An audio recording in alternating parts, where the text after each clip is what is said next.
Hello and welcome. Welcome everybody. Welcome companies, exporters, trade and business experts. Welcome today to today's webinar, leveraging e-commerce and leveraging e-commerce options and programs to help you grow your business internationally. We're really happy that you've all attended. Thank you so much for registering and attending today's webinar. It's a bit of a time to log in, so just while the last people are logging in, let's perhaps just do some housekeeping first of all. So today's webinar is going to be about 45 minutes long.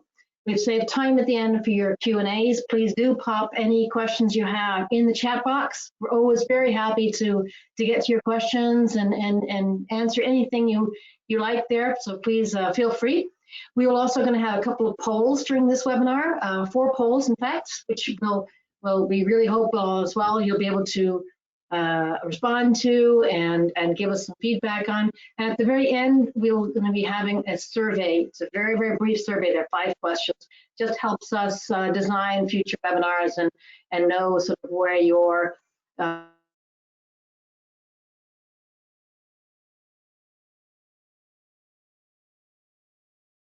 you are. I think I should probably just introduce ourselves. So my name is Susanna Hardy. I'm Chief Content Officer at IBT Online. I'm really happy to be here today.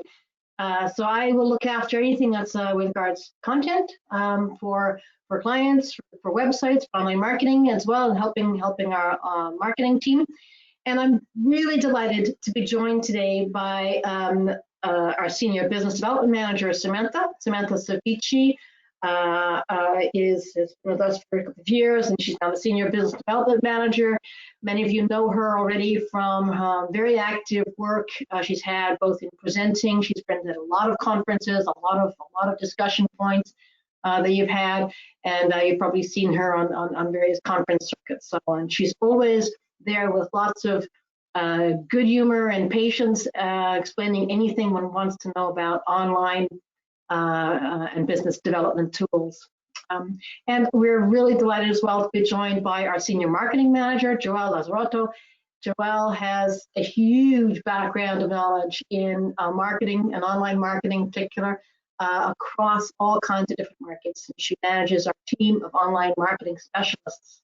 So again, I'm very happy that Joelle could take some time to be with us and share some of her experiences to help e-commerce in particular, and how e-commerce needs some kind of marketing strategy behind it. I wanted also to say a very quick word also about who we are as a company. So IBT Online, IBT stands for International Business Technology, and we're a US company. We've been around for quite a long time, since 2002. And we are 100% dedicated to online business development tools and helping companies grow by using these tools. That's websites and online marketing, and to grow internationally in particular. So we're also very privileged and proud to say that we've developed several online global programs with US states. And we'll be highlighting some of those because some of those actually have some very interesting opportunities for companies looking for a little bit of a helping hand in this sort of new online normal times that we find ourselves. So just talking about sort of e-commerce in particular, we thought we'd divide today's webinar up into 5 parts. Really going to start with Joelle talking about what the international buyer and their localized journey is for e-commerce, because we really think that's important to understand as you get ready for strategies and optimizing your e-commerce strategy. And then Samantha's going to take us through some of the big landscape pictures of e-commerce across the world, so where it is now, how it's going. I'm going to be diving down into some of the choices we see and strategies and priorities that we see companies taking for e-commerce. And then we're going to look at some of the best practices and these online global programs, which Samantha can detail and help you out on. And I think, as I said before, these are some very interesting, innovative programs and a real helping hand for companies looking in this new online normal time. And then finally, just some action points, some takeaways, and time for Q&A at the end. So with that, I'm really going to hand it over to Joelle to talk a little bit about the international buyer and their localized journey. Joelle? Excellent. Thank you very much, Susanna, and hello, everyone. It's great to join you all on today's webinar. So getting started, as Susanna mentioned, we thought we would start with defining your buyer persona. So as HubSpot themselves define it, a buyer persona is a semi-fictional representation of your ideal customer based on market research and real data about your existing customers. So the point really about defining your buyer persona is that this will allow you to make sure you're always reaching the right person at the right time with the right message. And that really will save you time and resources. This gets really important when talking about international e-commerce, as mistakes can be expensive when you're going global. So it's important to get the baseline correct. Let's say that if you try to accelerate your sales process without knowing who you're selling to, you might accelerate into a dead end. This, just to get us started, is a great example from Zipcar. So they have such a clear idea of who the buyer persona, or in this case, the target market is, that it's even included in the mission statement. So the buyer persona would be urban, educated, tech-savvy, environmentally conscious consumers. And the example of, I always really like sharing this example of their Instagram posts. It completely speaks to that. The picture shows two young urban people look environmentally conscious, holding plants, moving to college. So Zipcar goes a step further in using these appropriate hashtags like back to school, plants, dorm life, really resonating with who the buyer persona is. So if you're starting out and you don't know who your buyer persona are, one of the best way to get started is to get your sales team involved. Sit them down with a nice cup of coffee and ask them who they've been selling to recently. What does your customer base look like? And this will give you the head start to define your buyer persona. And then now we just wanted to have a quick look a little bit closer about how you can best go about defining your buyer persona and getting started. So the first step, I'd say, in defining your ideal corporate is really defining your ideal corporate profile. So this is usually really easy. So you can ask your sales team who they sell to, and they will probably describe the users of your product. But this is not the same as your buyer persona. This is really a great approximation to an ideal corporate profile. So your ideal corporate profile is your ideal client or end user.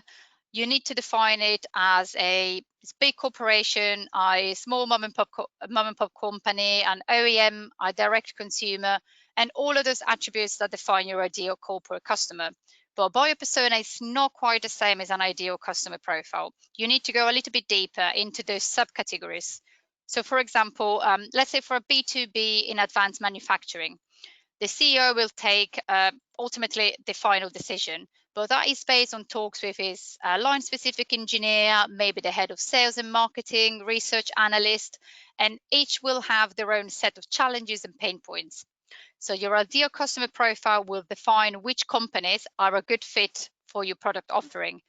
And then your buyer persona will define the people within those companies who you need to work with to connect and engage with about their challenges and how your business can solve those issues. So each buyer persona will have specific questions, concern, and roles within those customers and those journeys. So just looking at an example here, diving into a little bit more of that concept of that international buyer persona. So we know that especially in times we're in today, international buyer personas can differ from your domestic persona and can differ from each other. So on this slide here, we've selected a few questions. You should start by asking yourself, like, are there multiple buyer persona for my export markets?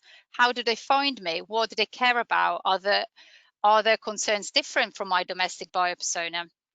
And we've used here L'Oreal as an example because they are frequently cited for how spot on they are with their international marketing.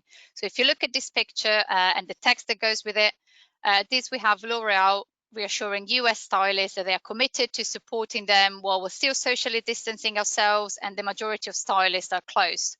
So this is reflective of how important L'Oreal knows that the buyer persona is most likely a small business owner, or they might be working for a small business, and support for SMEs is what really matters in the US right now.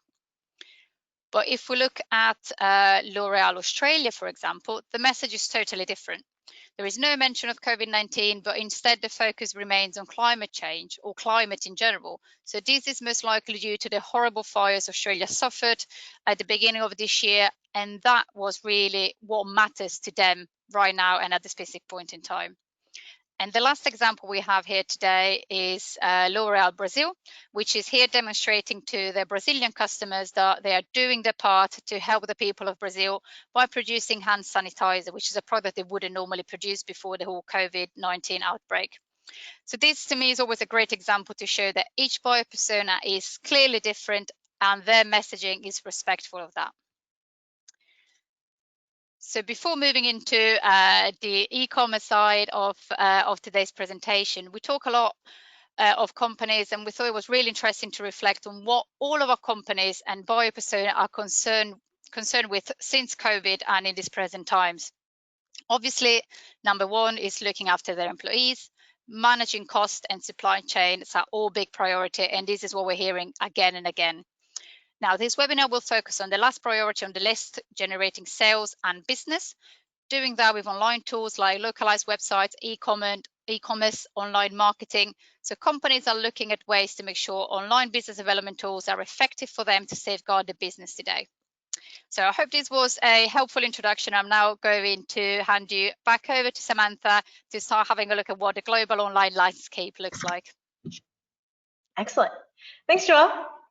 So as of January 2020, more than 4.5 billion people across the globe are on the internet, which is about 60% of the world's population. And another 300 million have joined last year, which, by the way, is about the same as the population of the United States, just kind of give you a gauge. When we analyze the number of people online and their behavior, I want to draw your attention to the average time spent, which is about 7 hours a day, and that's just an average. Nowadays, it's probably increased because of the situation that we're in. So if there's one takeaway from this slide is that across the globe, your customers, prospects, leads, future distributors, future employers, suppliers, and future employees, everyone that your business interacts with is online, and most of them are spending the majority of their day online.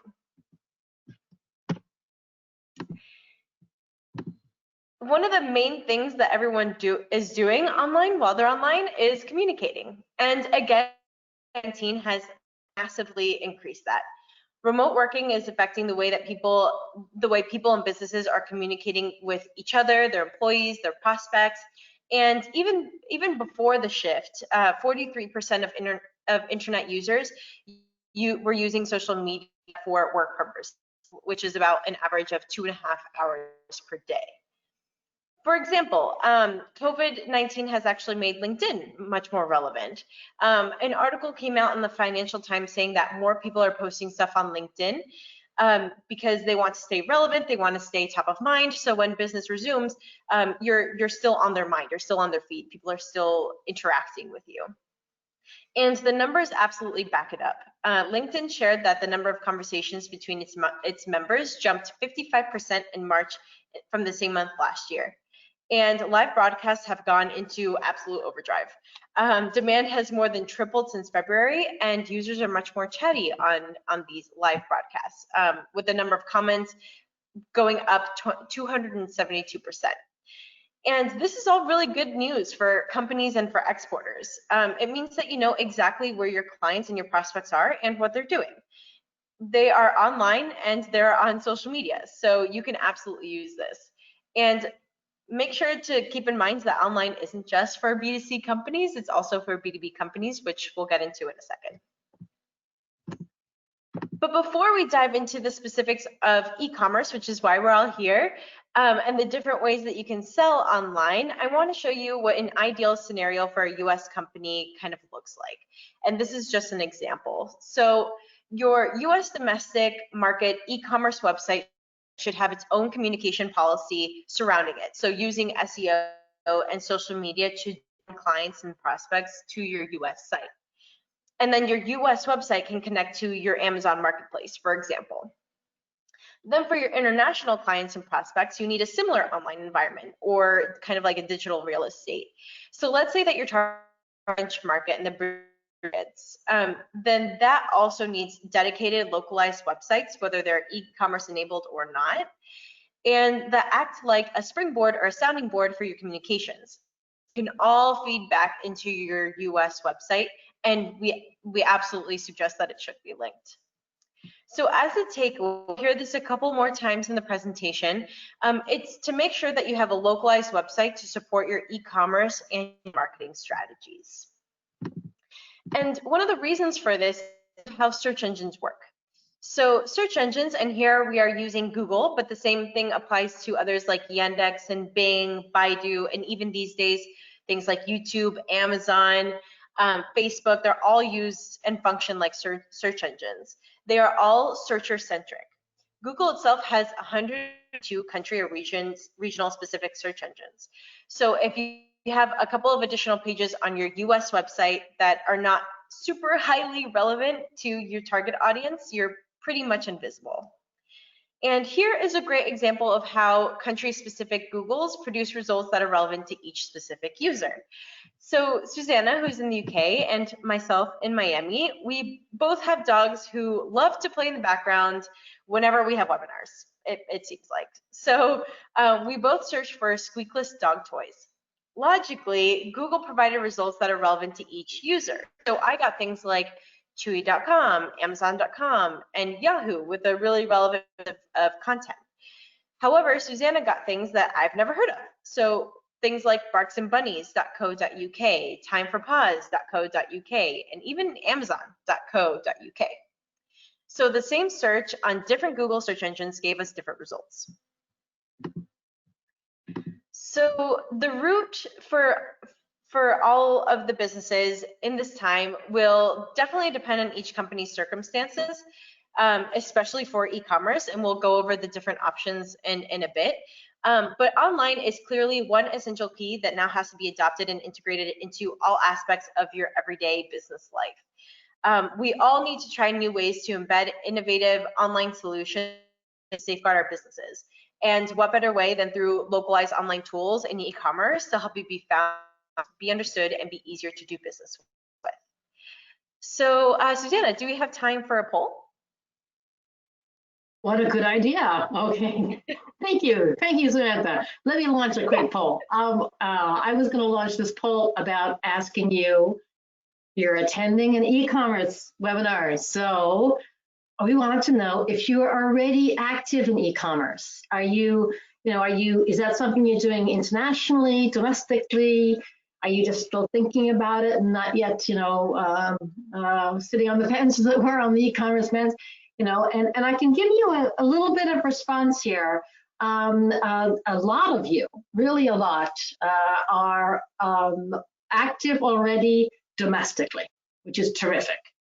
And then there's, I'd say about a third who have some international, and so far nobody is active internationally only, which makes sense to us. That's totally makes sense. But we thought we'd add that as an option. You never know. But just to say, okay, I'm going to be closing the poll in a second. Thank you all so much for responding. There will be a couple of other polls coming up, but just that you know, about I'd say nearly 40% of you are already involved in domestically, and about 20% internationally as well. The rest are just thinking about it. But thank you all so much for that. I'm going to close the poll now. Hand back to Samantha, and we're going to talk a bit about the global e-commerce landscape. Samantha. Perfect. So first things first, you have to have a sense for how big e-commerce is. $3.5 trillion globally. Out of a world population of about 7.5 billion, 4.5 billion people are online, and 3.4 billion are shopping online, meaning 45% of the world's population is buying online, and it's only increasing. For example, at the start of the year, Amazon of about $920 billion, which is crazy to begin with, but now it's worth 1.49 trillion since COVID-19, meaning Amazon stock has increased more than 60% this year. And this is supported by the increase of consumer spending on Amazon, which between May and July was up 60% from the same time frame last year. And not only that, but another platform that we'll review in a bit, so Shopify, shared that their gross merchandise volume, which is a measure of the consumer's total spending through Shopify's network of stores before things like fees and revenue is split between shop owners, it rose 119% year on year in the second quarter to $30.1 billion, which is actually worth more than the aviation industry right now. So e-commerce is huge.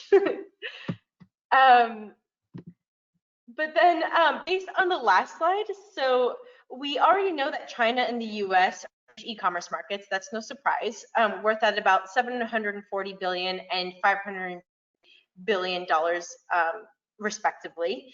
But keep in mind that Europe is also really large. So if you take the region as a whole, it's about the same size as the US. But here's a snapshot of e-commerce adoption worldwide. With an average of 74% of internet users saying that they bought something online within the past month. What I find interesting about this graph are the countries that have a greater penetration of e-commerce than the US, who aren't in the top 10 of B2C global e-commerce numbers, like countries like Indonesia, Thailand, the Philippines, Poland, and Ireland. E-commerce is being adopted worldwide, not just in the main markets, and it's projected to grow even more. But let's take a quick look at the different types of e-commerce activity. And when taking a look at these numbers, you'll see that 80% of internet browsers have gone and searched online for something to buy, which is why we harp on and on and on about SEO and why it's so critical for you to have a really great SEO strategy internationally and domestically. 52% of them have made a purchase on a mobile device, which is why having an e-commerce site or a localized website that's mobile friendly is also really important. And something that's not included on this slide that we think is important for you guys to know is that 57% of consumers have purchased goods from another country. So people are becoming increasingly comfortable purchasing across borders. This is why the local user experience on your site and front needs to be a priority, regardless of what platform you're using. And just one more note about e-commerce before we go into the different strategies, different platforms, the pros, the cons, is that I want to emphasize the importance of e-commerce in B2B businesses as well. So many people think of e-commerce as just selling to individual consumers sitting in homes, and they're surprised at the prevalence of e-commerce for B2B transactions. It's pretty challenging to get solid numbers and solid data, but by all measurements, it's huge. At the end of 2018, Statista said that the global B2B e-commerce market to be valued at around 10.6 trillion in 2019, which is about 3.5 times the size of the B2C e-commerce market. But remember, whether it's B2B or a B2C transaction, you're still communicating with and engaging with a person on the other side. And what this means is that even if your B2B product or service is a high price point and very, very customized, and you take a more consultative sales approach, your website has to be compelling enough to encourage that call to action and convince the customer or the person on the other side to request a contact because he or she, they've already done their online research. So keep in mind, whether you're selling a product or service through B2C or B2B, the influence of smart website development and strategic online marketing are absolutely critical. Now I'll hand over to Susanna to cover international e-commerce options for exporters. Samantha, thank you so much. That's great. A real sort of whirlwind tour. But hitting all the right spots here. Now let's talk now and focus down on some of the different options and priorities and strategies that we think and we've seen that we think are interesting and that we think we've seen companies successfully do for their businesses. And I guess we've tried to break it down into different types. There's There's basically 4 different types of options and routes that you can go down as a company looking to have a dynamic e-commerce strategy for your domestic and your international markets. The first is just to choose to outsource everything to a big generalist marketplace. The second is to sort of mix that and have a specialist marketplace or perhaps an in-market distributor. The third option is to have everything in-house and have your own e-commerce platform, do everything on your own. And the fourth option is sort of a combination of that marketplace and your own, depending on markets, depending on abilities, and so on. So let's drill down into some of those and what they mean. So looking first at sort of the generalist marketplace, there's a map here on your screen about sort of, what is the dominant player in each market, and we'll come back to that later. But I wanted also to show that this is quite a patchwork. And again, we'll come back and drill down into what that means for you if you're looking at different markets. There are 3 huge giants: Amazon, Alibaba, and Rakuten. And they're built on slightly different business models, though. And then there's all these regional players like Mercado Libre or Zalando or things like that. Some of the big differences that you might have is sort of the way people, the gateways of payment, which might be important that you have a look at in terms of these different ones. So when you're looking at the choices, it's really important to see what each of those platforms offer. Some of them offers, an A to Z ability to, do all of your e-commerce for you, but there's a hefty price. Others are very open-ended and say, well, you can pick this, but not that, and you can pick and choose out of their menu, so they can support you. They can support you, for example, in one area about, say, after-sales service or about delivery and logistics, but they might not have all the facilities available to you. The other potential, apart from these big global generalist marketplaces, is what I would call the specialist marketplaces and in-market distributors. So specialist marketplaces, these are typically industry specific, and the example we've given here is a Florida company called PartsBase, and they are basically a portal for the avionic industry for any kind of parts and services you need via them as a portal. And there are lots of different kinds like this for different types of industries. One of the best known is RapView, which is for the diamond industry. For example, that's one of the very largest ones, but there's lots of them, and there's lots of them for very niche industries as well. The example on the other side of your screen, which I've taken from Elephant International Limited, is more sort of in-market distributor. And that's what many of you will see when you're sort of starting out on the international side. Your distributor basically takes on the e-commerce functionality for you in that market. Again, there are advantages, there are disadvantages. We'll get on to those in a moment. But if you just looking at that in-market distributor example that I've given you there, the obvious disadvantage is that if it's not an exclusive distributor, you're up there against all of your competition as well. That could be a little bit disturbing at times. Going back to these big online marketplaces, I just wanted to show you the top 20. There's something like just over 150 defined online marketplaces in the world. The top 20 here are all pretty huge. The Zalando at number 20 gets 119 million visits a month. It's led obviously by Amazon, which Samantha was obviously mentioning earlier, with sort of nearly 6 billion visits a month, a global player. Amazon US is different and has different algorithms and different rankings from Amazon UK, let alone Amazon Poland or Amazon Indonesia.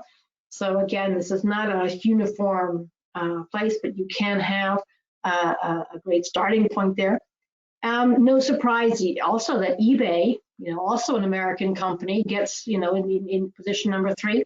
But how many of you have ever actually shopped on PayPay, which is a Japanese one that gets over 2 billion visits a month? It's interesting as well to note that out of the top 20, half are online-only companies, like Zalando, like Mercado Libre, and half are actually stores that went into, it's like Best Buy or Target. These are stores that are now offering omni-channel. So again, it's a different approach. Also, of the top 20, 6 are global, and really, really global in that they really do span the world. That's Etsy, JD.com, Amazon, obviously, eBay, AliExpress as well, Alibaba. And 14 are these huge regional players, which if you are looking at an international strategy, you cannot ignore. We thought it was kind of fun as well to drill down into the big markets. So that was the other slide. The last slide was showing you the top 20 across the world. Now, if we look at the top 10 within the United States, again, you see a lot more of these, like the Walmarts, these companies that are offering omni-channel. But you're also seeing some big international players, AliExpress, for example, Rakuten, Japanese. Things like that. But let's go, if that's okay for the USA, that you probably recognize. But what about South America? In South America, Mercado Libre is the #1 by a huge margin. 520 million visits a month. #2, Americanas in Brazil gets 134 million. And Amazon is pretty small, at 1/10 the size, at 56 million visits a month. So again, if you're looking at a Latin America perspective, you might want to check out and see, in fact, I could get more reach, higher penetration with Mercado Libre. Kind of similar actually in Europe, although there Amazon is very strong. But a lot of companies that you might not know at all, Bol, for example, and Cdiscount, Fnac, Otto are within the top 10. And obviously, Zalando is a strong, the German company is a strong contender. Southeast Asia, again, kind of like more like South America in the sense that most of these, have you ever gone on to Lazada or Taobao or Qoo10?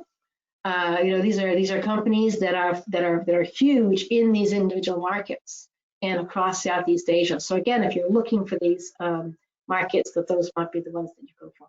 Finally, a little shout out to China, where Amazon does figure, so does eBay, but really the rest, it's very much a China-centric and separate market.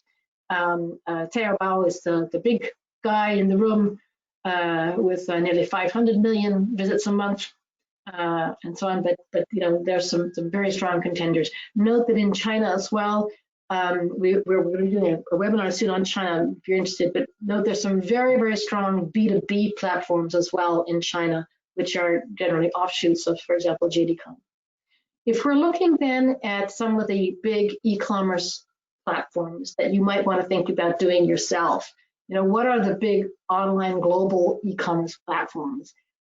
There are lots of them, and I'm sure that the tech guy in your company is going to have his favorite, whether it's Weebly or whatever it is. He's going to have his favorite. But there's a couple of things you would say, and there's 6 listed here, which are simply non-negotiable for us.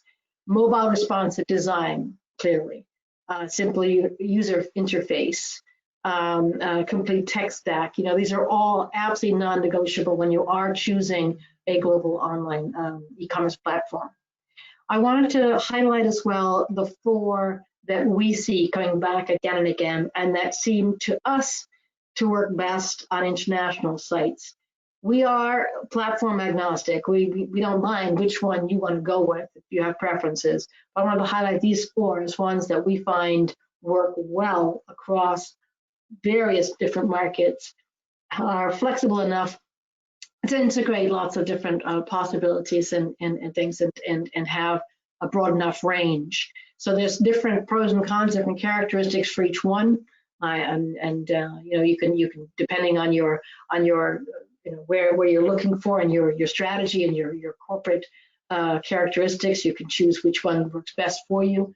I guess the one that's seeing the most traction at the moment that we're seeing actually is Shopify, and also BigCommerce for those. And Shopify is clearly gaining a lot of traction also for international.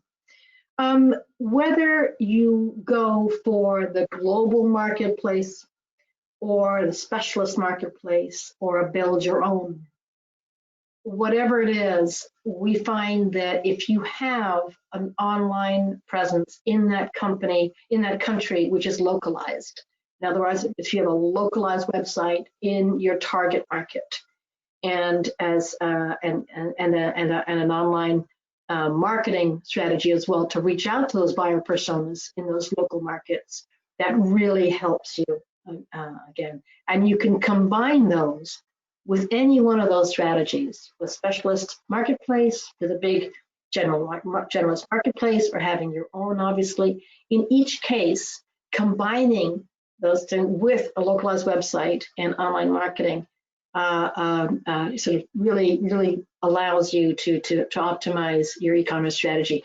If you recall that slide that Samantha showed in the beginning of the world with the US exporter website with its own sort of orbit around it, connected to other international websites that are each localized for your big target markets. So in summary, the problems of having an e-commerce strategy without an accompanying localized website really means limited brand development. And this is because, you know, when you go on Amazon, you're not going to go and see your company, you're going to go into Amazon. So who's really benefiting from Amazon? If you pay Amazon to have your e-commerce site, Amazon benefits. You'll benefit for some of your sales, but the brand development is Amazon. You'll have little control about your marketing, and you might have difficulties about differentiating your product and therefore differentiating your price if you're on either specialist or generalist marketplaces. Remember that example of Elf and all those competing products. Of that, there are also a lot of other costs and sometimes hidden costs, QR codes, marketing, all those things can get in there. With a localized website, you're in charge of the marketing and of developing your own brand. You can then, you know, outsource the localization part, or sorry, the logistics part of it, or the after sales part of it, or any of the Incoterms part of it to in-market service providers, and that could even be an Amazon for the end delivery and the logistics side. But having a localized website means you're in charge and in control of your brand, and therefore your brand development. It means also a lot less price competition. So there you go. That's sort of a summary of it. We wanted now to show you some examples. Starting off with sort of examples of international e-commerce success and what that means. For us, it's really a question of being prepared.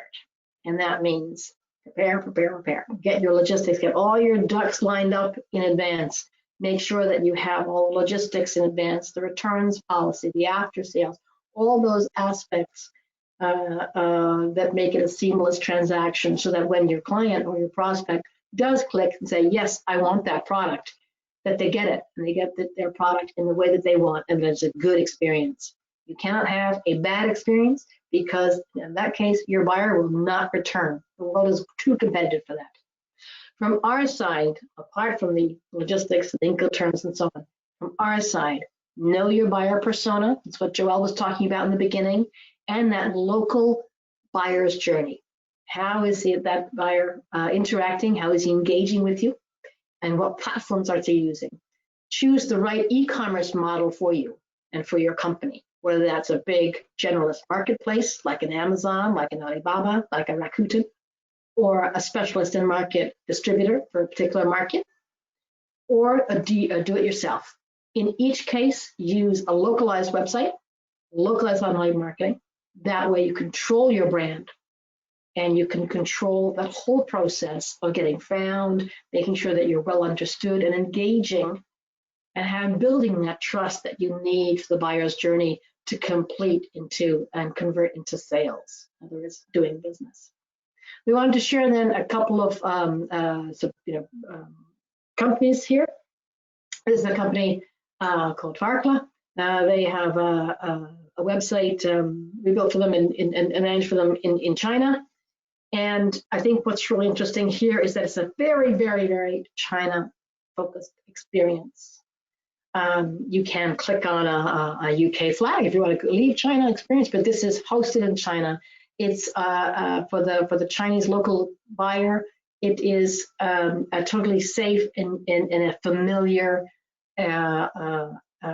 experience for them. So the local user experience is a strong one. For this, no matter what market you choose, make sure that the local user experience, that LUX, is performing well and optimized for you. And then we just have a little quote here from their intentional marketing person, just telling, you know, guess what? The world's changing. It's all online.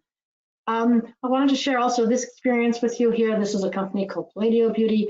They make a whole range of products, and I think what's really interesting here is the consistent brand guidelines they have, no matter where the site is, whether it's in Saudi Arabia, whether it's in Mexico, where, you know, there's a strong brand coherence with all of their websites, all online and all for e-commerce enabled with a basket. So no matter where you are, make sure that your brand is well represented, is consistent throughout on that. And that's one of the keys to making sure that, especially when you have increases in online users checking out other markets, so that someone in Mexico could check out what the website looks like in Colombia, or someone in Canada could check out what the website looks like in the USA. So brand awareness and consistency and pricing is really important.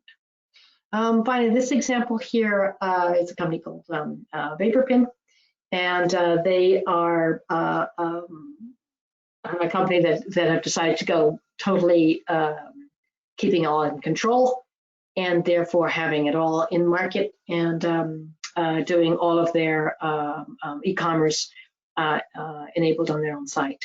So this is a screenshot of their site in Brazil.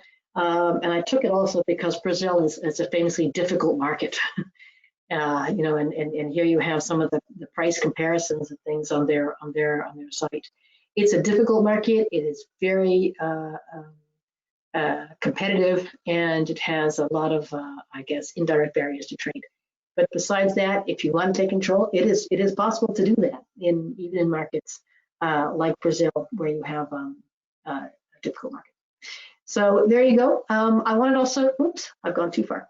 I wanted to pass the mic back to Joelle, just to talk a little bit about, just very briefly, about communicating things. Joelle? That's great. Thank you very much, Susanna. What I really wanted to highlight here is really the importance of communicating with your local buyer persona. So we've highlighted in this slide some quotes about the importance of social media and e-commerce, which is something that, you know, might not be self-evident for some companies. And for example, here we read nearly 40% of Middle East consumers use social media to buy products, or really how intertwined social media is in everyday lives of our consumers and businesses across Latin America. So this is a trend that is seeing strong growth across the globe as consumers and businesses turn to online solutions to drive their sales. So e-commerce everywhere is a competitive place, and this is not just for B2C, but also really, really competitive for B2B companies. So engaging with your buyer persona really is the differentiating factor for success. Joelle, thank you very much. Let's turn now, Samantha. Samantha, maybe you could tell us a little bit about some of these online global programs that we've heard about. Yes, I would love to.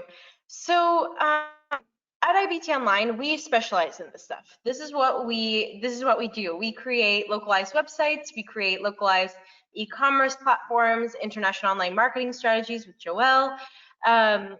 And I just want to talk to you guys about the options that we have and the support. So if you look at this map, the states that are highlighted in orange, we have official online global programs with. So we are recognized as being one of their providers or their only provider for website localization and international online marketing, including e-commerce.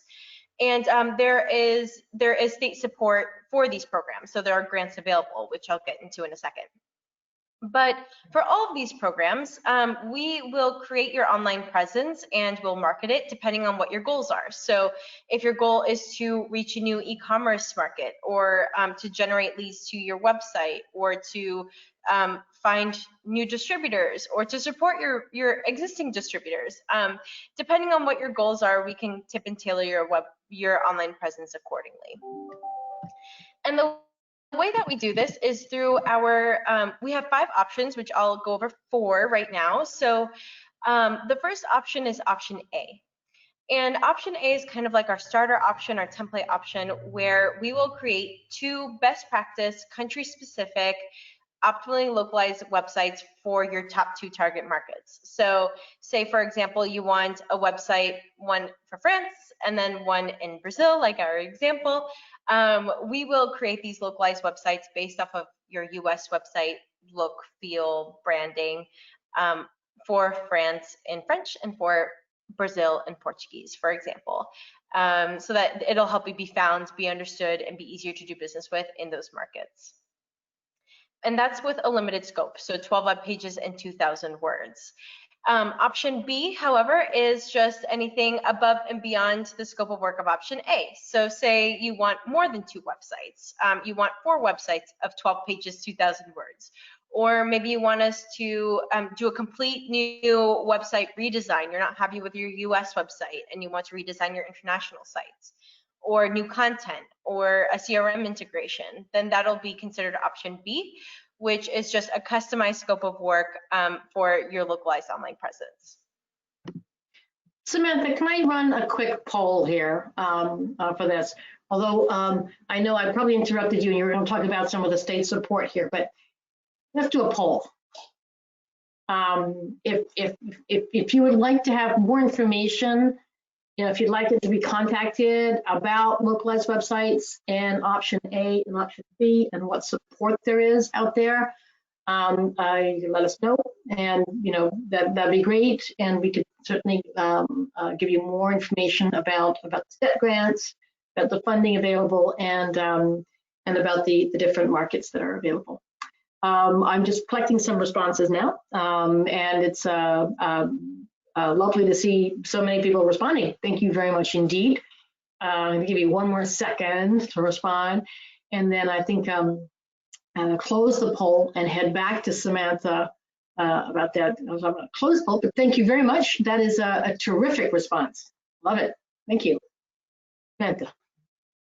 Yeah, thanks, Susanna. So the step grants that are available for options A, B, and also for C and E that I'll go over in a second depend on what state you're located in. So Florida has a different grant available than Michigan or Missouri or California. So yeah, if you have any questions about state support, you can contact us, or you can go on our website and we have information about that as well.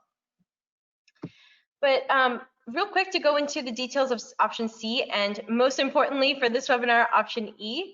So option C is international online marketing. So once you have your localized presence or your e-commerce platform for your international markets, we always suggest that you support it using international online marketing, whether that's internally or with another organization or with us. Please, please, please always support it with marketing. And with IBT Online, we can help you do that through search engine marketing, social media marketing, and reporting and analytics. We also offer things like email marketing and content creation in option D, which I didn't cover here. But please know that that's available, and there are step funds, or there are funds available for international online marketing to support you there as well. Samantha, again, I'm going to launch a quick poll. Sorry. Yeah. I'm sorry. I'm going to launch a quick poll again on this one. I know you want to talk more about the option E. So just a very quick poll to see if anyone wants to have more information either about the step grants or the you know what's available on the international online marketing. If they can let us know. if that's something that's of interest to you. And it's interesting. We had a good response for the localized websites, but we're getting a huge response for online marketing. And I appreciate that very much. It's very interesting to see that. I think this is also something that we're seeing from some of our other clients, that the increased need for this, and to speak out. I mean, guess what? We're not going to trade shows. How else do we contact people? Thank you very, very much indeed. I'm going to close that poll and going to get back to Samantha to talk about e-commerce and the option E. Yes, sounds good. So option E is where we will create a fully functioning e-commerce platform for your international markets. So we would go on Shopify, on BigCommerce, on Woocommerce, on Magento, and we will create an e-commerce platform for that specific market with the appropriate plugins, with the appropriate shopping cart, currency conversions, all of that good stuff to make it feel like they are actually interacting with the company from that specific country. So we do offer that service, and the pricing for that service just highly depends on how many products you have. So if you have 100 products, it's going to look very different than if you have 500 products. But we are happy to create that e-commerce platform for you to help you sell to your specific target markets. And there are step funds available for that as well. Fantastic. Thank you, Samantha. And so that's my final poll, just to ask, ask the people out there if there's something, would you like to learn more about the e-commerce option E, the step grants and helping hand available given out by the states, what it means in terms of how does that integrate with a Rakuten or with a in-market distributor, and how does that all fit in, and what we can offer for you. And again, I'm absolutely delighted with the response. Thank you very, very much indeed. And we will look into getting back to you about that. So I'm gonna a few more people from that. Thank you very much for your responses. I'm going to close the poll now, and just really finalizing with we've left some time at the end now to talk about a question and answer, and we're just going to sort of round up and do some summaries here. I guess the first summary point we wanted to make really was that the online world is a very localized world. So if you're looking for online business development tools, it's a localized website, it's localized marketing, it's a localized e-commerce experience in each case. The online world is a competitive place. You cannot just assume that your product is so fantastic that someone who doesn't speak your language, who doesn't deal in dollars, who doesn't understand imperial measures, all that stuff is going to find you, let alone understand you, let alone want to engage with you. So if you know that you've got prospects in prospective business coming out of wherever it is, Portugal, the Middle East, Russia, Chile, wherever, engage with them, make the investments and think about it. Your localized website, online marketing, and a localized e-commerce experience to make sure that you are found, understood, and able to do business in those markets. We promised some handouts. We hope that this has been a useful webinar for you, but there's also a handout. If you go to the toolbox on the right-hand side, there's a handout there of top 3 e-commerce countries, which summarizes the USA, China, and the UK in terms of their e-commerce environments, and then gives you a little snapshot of the 10 top worldwide e-commerce companies. If you're interested in a deep dive into any particular country, if you're interested in, say, I want to know everything about e-commerce in Japan or e-commerce in South Korea, let us know, and we can help you there as well to do that. So I hope that I've left some time for questions, and I hope there are some. I'm told there are questions. Good. I've asked Andrew to come in and help curate the questions that we have, and perhaps consolidate and organize them. Andrew? Yeah, that sounds great. Well, first off, I want to say thank you to everyone for attending. This was a great webinar, especially for myself, just to learn more about e-commerce. But I know that we've gotten a lot of engagement as far as the Q&A goes here. So we're going to try to answer as many as we can right now. And then if we don't get to it, we're definitely going to be sending emails out to further answer your questions after this webinar. So yeah, just to go down the list here, it looks like the first question is, how often do you need to check the keywords, especially if you're doing a Google ad campaign? I think Joelle, if you want to help us out with that question. Absolutely. Happy was going to jump on. I was like, wow, this is something that we get asked quite frequently, especially as part of the marketing programs that we run. And that's a really good question. And keywords are tricky in the sense that they are likely to change.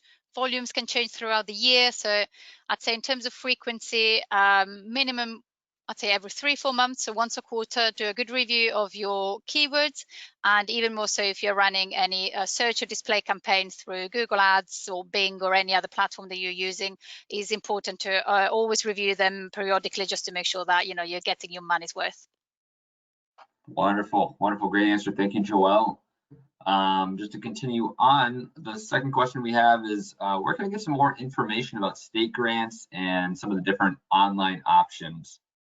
Samantha, I don't know if you want to help us out with that one. Yeah, for sure. So if you go to ibt.onl on our website and you click on partners, you'll see the map, the beautiful map of the US with the different states highlighted in orange. And so if you find your state, you can click on the state and that'll give you all the information about the grants, the specific programs, who to contact. You can even schedule a meeting with us directly. So that's a great place to go. But also your local state economic development agency also has information about the STEP grant and website localization and other grants available for exporters. So they're definitely a great resource to check out as well. Sweet, wonderful. Thanks so much, Samantha.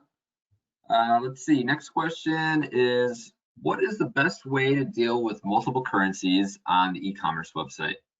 I don't know, Susanna. Thank you, Andrew. That's actually a tough one. But before I answer it, I'm a bit remiss because I didn't introduce you. I apologize. So Andrew Lawler is with IBT Online, and I've asked him to curate the questions here with us. Andrew is based in Michigan and is the business development manager with us here. Apologies for that, Andrew. So multiple currencies on your e-commerce website is often a problem. There are a lot of different plugins these days for automatic translation of currencies that you can use. Some of the best ones we've found so far actually really integrate well with Shopify. So that, I think, is one of the reasons why Shopify is seeing such a strong growth right now. But we've seen similar plugins and similar strong plugins now being developed by the other big ones. What I would say is that not all currencies are created equal. Some of the, even in the good plugins, they are not available for all currencies. And some of them are very good on real time, and some of them have poor real-time conversion. So pick your countries, pick your currency plugin. You need to really shop around and find out which one is the best one for you. If you have particular issues with a country, a particular target country, let us know. We can help you. Wonderful, wonderful. Susanna, maybe you can help us out with this one as well. Let's see. Can we integrate our CRM with an e-commerce platform internationally? Absolutely. CRM, client relationship management software, that's basically where you keep all your database. It's usually where companies keep all the database of their clients, their prospects, and so on. And it is absolutely essential to integrate your CRM to your e-commerce platform, as well as your marketing platform, we would advise, and to have the whole thing working in a very seamless way. Otherwise, you're really going to get lost when you start having multiple markets and different strategies between marketing, e-commerce, and all that, and your existing clients. It's really hard to. So all of the ERP, the enterprise relationship platforms that you need and programs need to be integrated. CRM especially needs to be integrated into your e-commerce platform from the start. And again, that's something we can help you with if you get stuck. Awesome, wonderful answer. Thank you for that, Suzanne. I think we have time for just one more question here. Samantha, if you could help us out, it's can I convert my localized website to an e-commerce enabled website down the line? Yes, absolutely. And if you let us know when we're creating your localized website that that's something that's kind of that you're thinking about, that's a possibility, that's even more helpful for a technical team. We can absolutely convert just a localized informational website into a country-specific e-commerce platform. That's no problem. Awesome, awesome. Well, thank you so much for that, Samantha. I'm going to hand it off to Susanna to close things up. Well, thank you all, and thank you, my team, a wonderful team, Samantha, Joelle, Andrew, and all the IBT Online team for helping me out on these webinars and helping us and sharing our experiences with our clients today. But most of all, also thank you all for attending. We appreciate it, and we will be getting back to you. I would remind you, there is a little tiny survey at the end, just when I close. We appreciate it if you could answer and respond to that. We look forward to seeing you all online. Look forward to seeing you all in person too, soon, we hope. With that, happy exporting, happy e-commerce. Stay well, stay safe, and happy exporting. Good business. Bye-bye.